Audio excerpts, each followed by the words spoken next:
Please subscribe the channel and press bell icon for notification. Hello welcome, बहुत स्वागत है आपका प्रॉपर्टी गुरु में। आपके साथ मैं हूं विपिन भट्ट। तो लेकर एक बार फिर हाजिर हैं प्रॉपर्टी गुरु का एक ताज़ा तरीन एपिसोड आपके लिए। और आज हमारे साथ इस शो पर मौजूद है मोहम्मद असलम साहब, आज के हमारे प्रॉपर्टी गुरु के तौर पर। और असलम साहब, आपका बहुत बहुत स्वागत है। और मैं सबसे पहले तो आपको बहुत बधाई और धन्यवाद देना चाहूँगा कि आपने हमारे साथ जो दिवाली स्पेशल एपिसोड किया था उस पर लोगों की और दर्शकों की बहुत अच्छी प्रतिक्रिया आई हैं और सब उससे काफ़ी लाभ ले रहे हैं और आपको धन्यवाद भी बोल रहे हैं। तो बहुत बहुत शुक्रिया सभी दर्शकों की तरफ से, हमारी तरफ से। अच्छा, उसके बाद एक बड़ा डेवलपमेंट ये हुआ है कि सरकार की तरफ से एक अनाउंसमेंट आई है जिसमें यह कहा गया कि जो सर्किल रेट है, अभी तक ये था कि उससे अगर 10% का डिफरेंस है एक्चुअल प्रॉपर्टी रेट पे या रजिस्ट्रेशन वैल्यू पे तो वो टैक्सेबल नहीं होता है, पर अब उस डिफरेंस को बढ़ा के कर दिया गया है 20%। हम आपसे ये जानना चाहेंगे कि इस फैसले का प्रॉपर्टी बाजार पे क्या असर होगा। मैं कहूंगा कि देखिए, सरकार का एक और गिफ्ट है और एक और आपको मैं कहता हूं कि एक मोटिवेशन है आपके लिए। आपको एक एक इनविटेशन है कि अभी आप अगर जो भी अभी भी सोच रहे हैं प्रॉपर्टी खरीदने के लिए, वो जाएं और इस चीज का पूरा फायदा उठाएं। बिकॉज ये जो उन्होंने स्टेप लिया है, इससे बहुत सारे डेवलपर जो अभी तक इस डिफरेंस की वजह से माल नहीं बेच पा रहे थे, क्योंकि कुछ ना कुछ रीजन रहता था उनका जो प्राइसिंग में, वो अब बहुत आराम से अपना वो माल भी बेच पाएंगे। तो मुझे लगता है कि सारे इंसेंटिव एक के बाद एक आपको मिल गए हैं अभी, और इससे ज्यादा मुझे लगता है कि अब ज्यादा एक्सपेक्ट करना, मुझे लगता है वो एक अपने आप में एक मूर्खता होगी। बेटर है कि हम लोग इसका फायदा उठाएं। स्टैम्प ड्यूटी आपकी रिड्यूस हो चुकी है, होम लोन रेट एकदम ऑल टाइम लो है। इसके अलावा डेवलपर खुद नई स्कीम्स निकाल रहे हैं और अब इसके साथ ये भी आपको मिल जाता है। तो मुझे लगता है कि ये डेफिनेटली जो एक इन्वेंट्री पाइलअप हो गई थी पिछले 3-4 साल में डेवलपर के एंड पे भी, तो वो सारी इन्वेंट्री अब मुझे लगता है कंज्यूम हो जाएगी। और इसके चलते हुए जो भी ग्राहक हैं, जो भी बायर्स हैं, जो इस चीज का फायदा उठा सकते हैं वो प्लीज उठाएं। और जो अभी सोच रहे हैं तो वो ज्यादा ना सोचें, बिकॉज अगर एक बार ये इन्वेंट्री खत्म हो गई और वापस हम पुराने लेवल पे आ गए तो प्राइसेस वहां से। तो यहाँ पर असलम साहब, ये डेवलपर्स के लिए भी उतना ही मतलब यहाँ पर कारगर होगा, क्योंकि जैसा आप कह रहे हैं पहले वो दाम एक लेवल के नीचे इसलिए कई बार वो थोड़ा सा संकोच करते थे क्योंकि वहां पर होता था कि टैक्सेबल हो जाती थी वो इनकम, लेकिन अब वो 20% का गैप आ गया है तो उनके लिए भी दामों में वो फ्लेक्सिबिलिटी लाना बहुत आसान होगा। बिल्कुल, और ये डेवलपर्स के लिए, अब जितने भी डेवलपर्स से हम बात कर रहे हैं उन्होंने बहुत वेलकम किया इस मूव को, क्योंकि उनको अभी वो, जैसे मैंने पहले भी बोला कि वो जो माल पहले नहीं बेच पा रहे थे, उनको एक्चुअली क्या था कि उनको नेगोशिएशन ज्यादा करने के लिए वो ओके थे, लेकिन मजबूरी थी कि अगर वो उससे ज्यादा नेगोशिएट कर पाते थे प्राइसिंग में तो उनको अपने ऊपर उसकी लायबिलिटी लेनी पड़ती थी टैक्सेशन की। अब उनको जो 10% और छूट मिल गई है, उसके चलते हुए वो प्राइजेस और नेगोशिएट कर पाते हैं या वो अपने लेवल पे उसे बेच पाएंगे।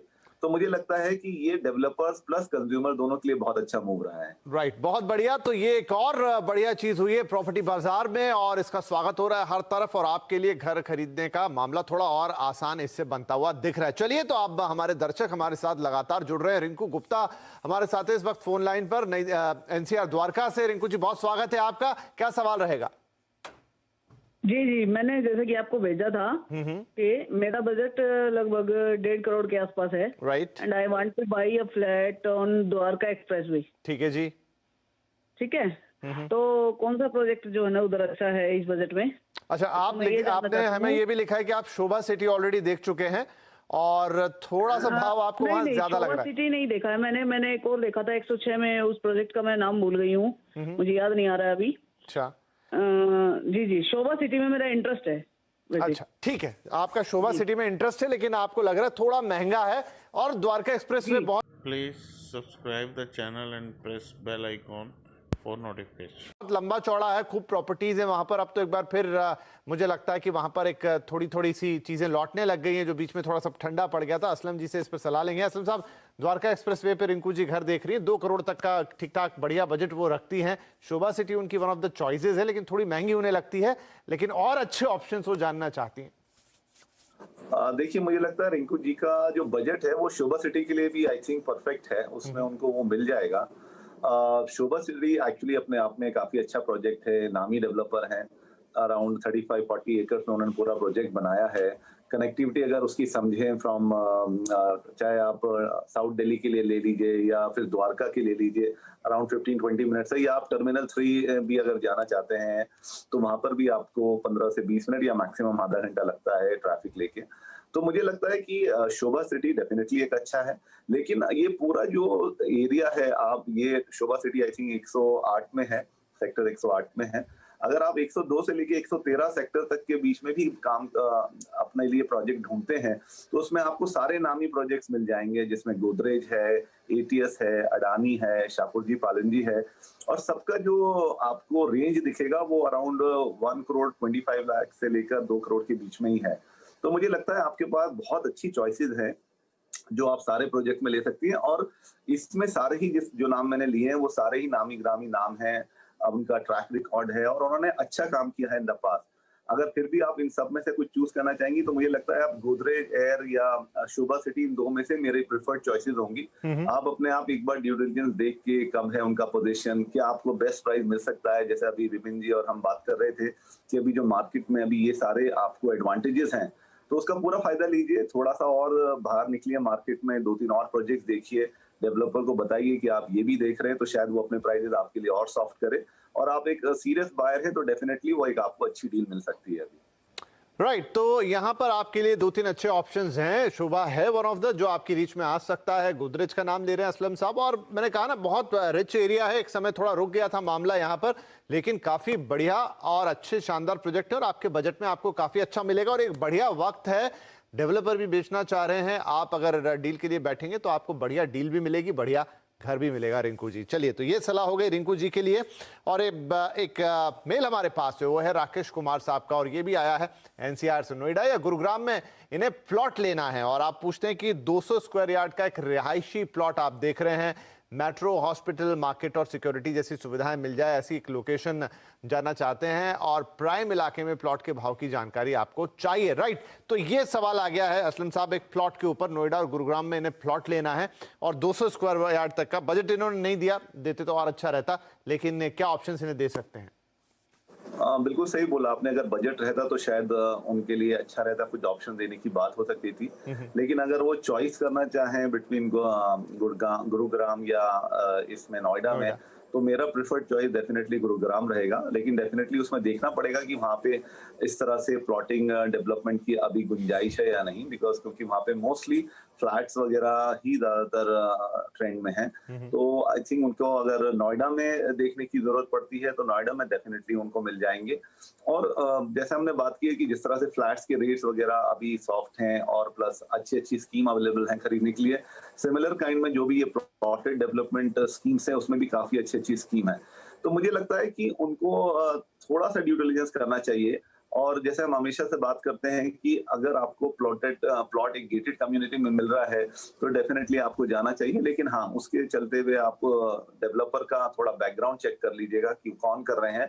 अदरवाइज अगर आप मुझसे मेरे पास अगर ये बजट हो जहाँ पे मुझे 200 यार्ड का वो खरीद रहे हैं, अगर उस तरह का बजट है तो मुझे लगता है, क्योंकि गुरुग्राम में जो प्राइसिंग चल रहा है अभी फ्लैट्स का या उधर इन प्लॉटिंग डेवलपमेंट का अराउंड 13,000-14,000 रुपीज चल रहा है पर स्क्वायर फीट, तो मुझे लगता है कि उनको प्लॉटिंग से ज्यादा अगर वो फ्लैट्स में इन्वेस्ट करेंगे तो अगर ये इन्वेस्टमेंट के लिए है तो उनको ज्यादा एप्रिसिएशन और फायदा रहेगा फ्यूचर में।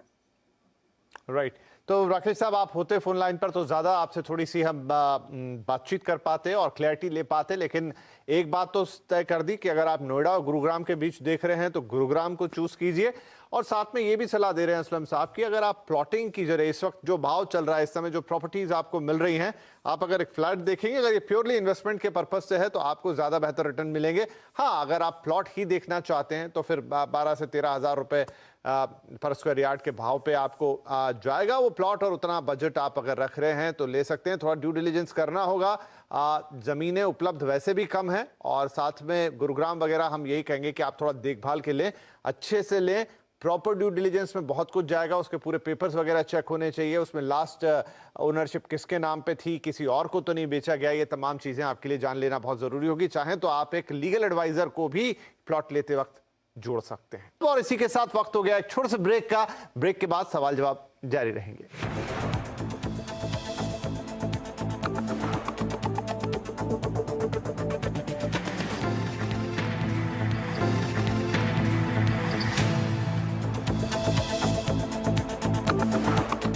Welcome back. सीएनबीसी आवाज पर आप देख रहे हैं प्रॉपर्टी गुरु और हमारे साथ बने हुए मोहम्मद असलम साहब। तो चलिए उनके साथ सवाल जवाब के इस सिलसिले को आगे बढ़ाते हैं। और अब एक मेल है हमारे पास और वो है कुलदीप साहब का, और ये भेजा है अहमदाबाद से, गुजरात से। 2015 में आप बताते हैं कि आपने अहमदाबाद के साउथ भोपाल में एप्पलवुड्स टाउनशिप में 41 लाख में 2 BHK लिया था। कुछ खास अप्रिसिएशन फिलहाल नहीं मिला है। फिलहाल रेंटल इनकम जरूर कमा रहे हैं, लेकिन क्या उन्हें इसमें बने रहना चाहिए या निकल जाना चाहिए? एक अच्छा सवाल है। एक बढ़िया प्रॉपर्टी है एप्पलवुड्स Ahmedabad. Please subscribe the channel and press bell icon for notification. बाद में एक वक्त में काफी इसने नाम भी कमाया, लेकिन कुलदीप साहब का यही है कि 2015 से इन्वेस्टेड है 41 लाख का 2 BHK, लेकिन कुछ खास अप्रिसिएशन नहीं देख पा रहे हैं। तो क्या वो अभी भी इसमें बने रहें या फिर इसमें से निकलकर कुछ और बढ़िया इन्वेस्टमेंट कर सकते हैं वो? विपिन जी, आपका कहना बिल्कुल ठीक है। एक टाइम में इस प्रॉपर्टी पे काफी धूम थी, काफी लोगों ने इसमें इन्वेस्ट भी किया, परचेज किया फॉर सेल्फ यूज ऑल्सो। लेकिन डेफिनेटली वो मार्केट एक्चुअली 2015 से हम लोग या 2016 से ओवरऑल सब जगह ही इतना अच्छा पिकअप नहीं हुआ, और उसमें अहमदाबाद सबसे लास्ट ही रहा है। इनका तो ठीक है, काफी बड़े बड़े जो नेशनल डेवलपर्स हैं उनका भी वहाँ पे ज्यादा अच्छा परफॉर्मेंस नहीं रहा है। लेकिन अभी रिसेंट जो रिपोर्ट्स एक्चुअली एनारॉक की भी रिपोर्ट्स में है कि अहमदाबाद में काफी ये जो आफ्टर ये सारे के सारे जो इंसेंटिव गवर्नमेंट ने अनाउंस किए हैं और आफ्टर दिस कोविड काफी अपटेक है इन इन्वेंट्री में और काफी वहाँ पे बाय हो रहा है। तो मुझे लगता है कि आई थिंक इन्होंने अगर ये सवाल जब भी भेजा है, थोड़ा सा सिचुएशन को गेज करें कि क्या चल रहा है, और हो सकता है कि इस मार्केट में उनको कुछ अप्रिसिएशन जो अभी तक वो देख रहे थे उससे ज्यादा मिल जाए। सलाह यही रहेगी कि अगर आपको अच्छा पैसा मिल रहा है तो उसमें निकलकर आप किसी और सिटी में इन्वेस्ट कर लीजिए, तो वो ज्यादा आपको बेटर एप्रिसिएशन देगा। क्योंकि अहमदाबाद में अभी भी, बिकॉज ये जो हम लोग सारा यूफोरिया देख रहे हैं, उसमें हमारा मानना है कि ये शायद मार्च के अराउंड एक बार ये सब सेटल होगा, तो उसके बाद थोड़ी सी चीजें वापस नॉर्मलाइज होंगी, और उसके बाद अगर मार्केट अच्छा रहा तो वो धीरे धीरे मूव करेगा। तो अगर आप इस तेजी में आपको अच्छी रेट मिल रही है तो आपको इसमें से निकल जाना चाहिए। रेंटल इनकम डेफिनेटली आपको मिलता रहेगा, लेकिन आपको रिटर्न जैसा आप एक्सपेक्ट कर रहे हैं वो नहीं हो पाएंगे। और 5-6 साल आपने ऑलरेडी निकाल लिए हैं इसमें, तो अभी इससे ज्यादा आप इसमें जो रिटर्न एक्सपेक्टेशन है या अपसाइड फ्रॉम हियर नहीं है। तो मुझे लगता है अगर इस तेजी में आपको अच्छे रेट पे प्राइस मिल जाता है तो आपको निकल जाना चाहिए, और फिर आप इसे किसी और सिटी में आपके बजट के हिसाब से पुणे या बैंगलोर वगैरह में आप देख के वहां इन्वेस्ट कर सकते हैं। राइट कुलदीप साहब, तो आपके लिए सलाह यही है कि आप दो हिस्से हो सकते हैं सवाल के कि क्या एक तो इसमें से निकले और दूसरा कहाँ जाए। फोन पर होते तो हम आपसे थोड़ा और डिटेल में बातचीत करते, लेकिन आज इत्तेफाक से बातचीत आपसे नहीं हो पा रही है। लेकिन एक बात साफ है कि आपको इस प्रोजेक्ट में से निकल जाना चाहिए। फिलहाल मार्केट में कल का सब बूम है, तो हो सकता है आपको इस समय अच्छे बायर और अच्छे रेट मिल जाए। घर खरीदारी के लिए लोग बाहर आ रहे हैं, तो आप इसमें से डेफिनेटली निकल जाइए। अब यह है कि निकलने के बाद क्या करना है, तो निकलने के बाद क्या अहमदाबाद में और प्रॉपर्टीज देखनी है, तो शायद अहमदाबाद के मार्केट में तो फिलहाल ज्यादा उठाव देखने को हमें नहीं मिल रहा है, लेकिन बेंगलोर हो गया, पुणे हो गया, मुंबई हो गया, या इवन कुछ और इलाके हो सकते हैं। तो एक बार पहली चीज आप कर लीजिए, once you are done with that तो हम फिर से आपसे बात करेंगे, दोबारा आप हमें लिख सकते हैं, तब ये हम चर्चा करेंगे कि कहां आपको नई प्रॉपर्टी में निवेश करना चाहिए। लेकिन इतना तय है, इस प्रॉपर्टी से आप निकल सकते हैं एक अच्छे दाम की उम्मीद करते हुए। जहां आपने खरीदा 41 लाख, उससे तो शायद आपको ऊपर ही मिल जाए 5-10%। चलिए, अब हमारे साथ देव साहब हैं और आप भी हैं दिल्ली से। आज दिल्ली से काफी कॉल आ रहे हैं। देव साहब, बहुत स्वागत है आपका। बताइए क्या सेवा करें आपकी? Good evening sir. जी बताएं। सर, मैं एक इन्वेस्टमेंट या और एक रेंटल इनकम के लिए कोई फ्लैट या प्लॉट ढूंढा था जिसमें मैं अपना कंस्ट्रक्शन करके या फ्लैट खरीद सकूं। मगर सारे ऑप्शंस मुझे थोड़ा डर लगता है लेते हुए, क्योंकि रेरा के आने के बाद भी काफी सारी मिसमैच हुई हैं प्रॉपर्टीज में। तो समझ में नहीं आता कि कहाँ प्रॉपर्टी लेनी चाहिए। जैसे मेरा बजट 80 लाख का है, राइट, तो मैं नोएडा जाऊं, ग्रेटर नोएडा जाऊं, फ्यूचर पर्सपेक्टिव भी ध्यान में रहता है, या गुड़गांव में सोना रोड जाऊं, कुछ समझ में नहीं आता। जितना भी सर्च करूं बहुत ज्यादा कंफ्यूजन होता है। ओके, तो आप 70-80 लाख, अच्छा ये आप क्या देख रहे हैं? प्योरली आपका इन्वेस्टमेंट है या आप इसमें आगे कुछ खुद के लिए देख रहे हैं? सर, इन्वेस्टमेंट जैसे मेरे पास दो अमाउंट हैं जिसमें मैं कॉमर्शियल ले सकता हूँ, एक रेसिडेंशियल ले सकता हूँ। ओके, तो दोनों का बजट 70-80 है, दोनों का अलग अलग। अच्छा, ओके ओके, तो मैं दोनों जगह देख रहा हूँ। ठीक है, बहुत बढ़िया है। चलिए, तो आपकी यहाँ मदद करते हैं। असलम साहब, देव साहब तो काफ़ी ज़्यादा इंटरेस्टेड है रियल स्टेट में, एक कमर्शियल प्रॉपर्टी में भी निवेश करना चाहते हैं और एक रेजिडेंशियल भी, और 70-80 लाख का बजट आप दोनों के लिए रख रहे हैं, यानी कि करीब 1.5 करोड़ के आसपास आपको निवेश करना चाहते हैं। अब कंफ्यूज है, उनको एक तो डर ये है कि रेरा में होने के बावजूद भी चीज़ों में कई बार हेरफेर हो जाता है और फिर वो लंबा प्रोसेस है कि आप रेरा में जाएं, शिकायत करें, वो तब तमाम चीज़ें हैं। और विद इन दिल्ली भी आपको थोड़ा कन्फ्यूजन है कि आप सोना रोड की तरफ जाएं, आप नोएडा चले जाएं, आप ग्रेटर नोएडा चले जाएं। कुछ थोड़े से कंफ्यूजन की स्टेट में है कि आखिर इतना बड़ा निवेश करना है तो सही जगह क्या होगी। देखिए देव साहब, मेरे लिए पहले तो एडवाइस यही है आपको कि आई थिंक ये जो टाइम है अभी हमारा, जिस पे हम बात ही कर रहे हैं, हर प्रोग्राम में पिछले 3-4 बार से हम यही बात कर रहे हैं कि मार्केट बहुत ज्यादा अभी ओपन हो गया है।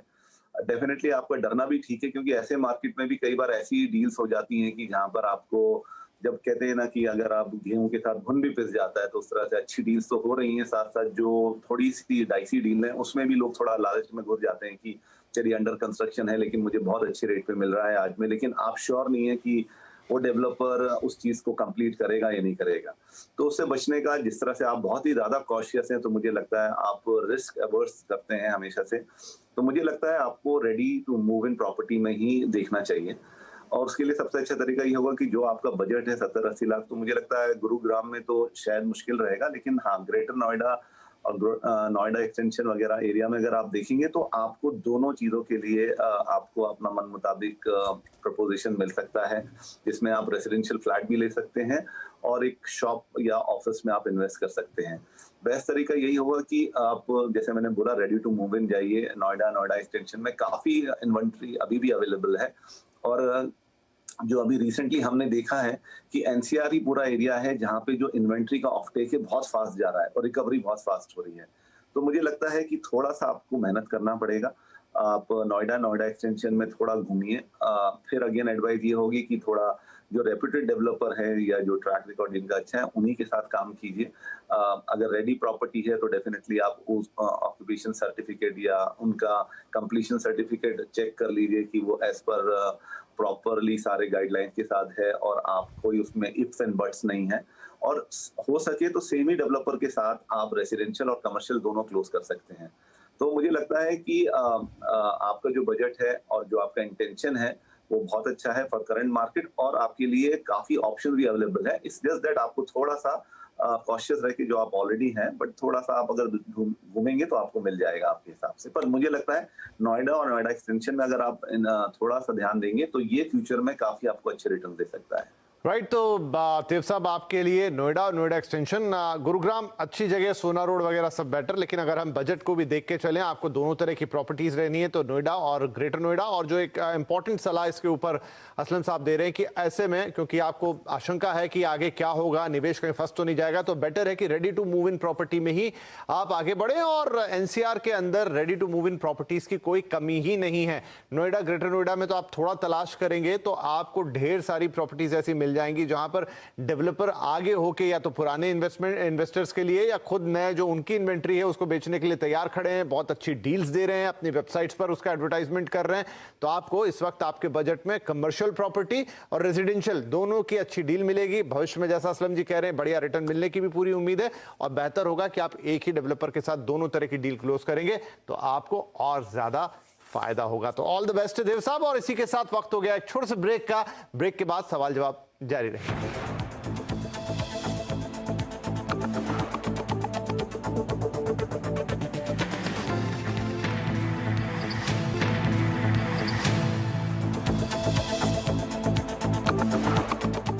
Welcome back. आप देख रहे हैं सीएनबीसी आवाज में प्रॉपर्टी गुरु, और अब हम अपने कार्यक्रम के अंतिम पड़ाव पर हैं। समय थोड़ा सा ही रह गया तो फटाफट हम कुछ क्वेरीज और ले लेते हैं। असलम साहब हमारे साथ बने हुए हैं तो फटाफट जवाब लेंगे उनसे। अविरल का एक मेल है हमारे पास एनसीआर से। आप पूछना चाहते हैं कि कमर्शियल प्रॉपर्टी आप इन्वेस्ट करना चाहते हैं नोएडा सेक्टर 94 में, सुपरनोवा सुपरटेक नोएडा एक्सटेंशन में, एच&एस का बुलेवर्ड वॉक या गाजियाबाद में, मिशिगन का महालक्ष्मी आरडीसी मॉल, बढ़िया रेंटल के लिए कहां निवेश करना चाहिए? तो सर ये फिर एनसीआर से सवाल है और 3 ऑप्शन इन्होंने यहां दे रखे हैं, इनमें से कहां ये निवेश करें कमर्शियल प्रॉपर्टी के अंदर? देखिए, अगर क्विकली तीनों में से बात करी जाए तो मुझे लगता है गाजियाबाद में मिशिगन मॉल में अगर आप करेंगे तो बेटर रहेगा, क्योंकि बाकी 2 property if I am not wrong अभी रेडी नहीं है। ये आपकी प्रॉपर्टी रेडी है, लेकिन जैसे आपने बोला ये अवेलेबल नहीं है, अदरवाइज इनसे और थोड़ी बात कर ली जा सकती थी। बस इतना ध्यान रखना चाहिए कि रिटेल अभी जो कोविड की वजह से जो इम्पैक्ट हुआ था वो रिटेल में सबसे ज्यादा हुआ है, मॉल्स में और हाई स्ट्रीट जितने भी रिटेल शॉप्स होती हैं। लेकिन इसके साथ साथ एक अच्छी अपॉर्चुनिटी भी है कि आप इसमें इस टाइम आपको प्राइजेस सॉफ्ट हैं तो आपको ये प्राइस अच्छे मिल जाएगा, क्योंकि डेफिनेटली इसका रिवाइवल बहुत जल्दी हो जाएगा। क्योंकि जिस तरह से हमने लॉकडाउन के बाद लोग देखे हैं कि लोग बाहर निकले हैं, रेस्टोरेंट्स अभी फुल हैं, और वो धीरे धीरे जैसे जैसे रिलैक्सेशन आएगा ये चीजें अपने आप में इस वापस नॉर्मलसी की तरफ आ जाएंगी। तो मुझे लगता है कि आज अगर आपको अच्छे प्राइस में मिल रहा है तो वो गाजियाबाद वाला ऑप्शन आपके लिए बेस्ट रहेगा।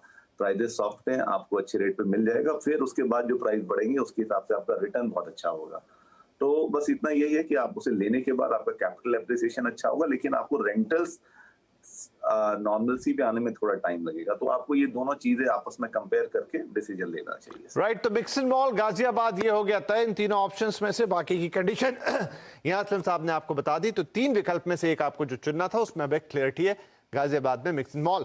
और वक्त हो रहा है आज के लिए समाप्त, और जाने से पहले असलम साहब आपका बहुत शुक्रिया कहेंगे कि आप आए और आपने हमारे दर्शकों के सवालों के जवाब दिए और ढेर सारी बातें हमसे रियल एस्टेट पर की।